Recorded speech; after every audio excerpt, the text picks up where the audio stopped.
இன்னைக்கு ரொம்பவே சூப்பரான எக் ரைஸ் எப்படி செய்யறதுன்னு வாங்க பார்க்கலாம். அதுக்கு ஒரு பேன்ல 2 டேபிள் ஸ்பூன் ஆயில் ஆட் பண்ணிக்கோங்க. இப்போ இது கூட ஹோல் ஸ்பைசஸ் சேர்த்துக்கோங்க. சேர்த்துட்டு நல்லா பொரிஞ்சதுக்கு அப்புறமே இது கூட ஃபைனா சாப் பண்ணி வச்சிருக்க பூண்டு வெங்காயம் சேர்த்து நல்லா வதக்கிக்கோங்க. இப்போ இது கூட கட் பண்ணி வச்சிருக்க தக்காளியும் சேர்த்து நல்லா வதக்கிக்கோங்க.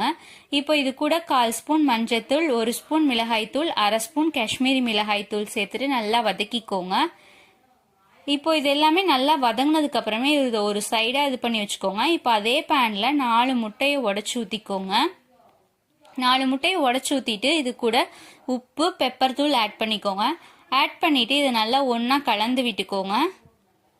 நல்லா இந்த அளவுக்கு வெந்து வந்ததுக்கு அப்புறமே இது கூட வேக வச்சு வச்சிருக்க ரைஸையும் சேர்த்துக்கோங்க. சேர்த்துட்டு நல்லா கலந்து விட்டுக்கோங்க. கலந்து விட்டுட்டு கடைசியா பெப்பர் தூள் தூவி ஆஃப் பண்ணீங்கன்னா சூப்பரான எக் ரைஸ். ரொம்பவே சிம்பிளா செய்யறதா, நீங்களும் ட்ரை பண்ணி பாருங்க.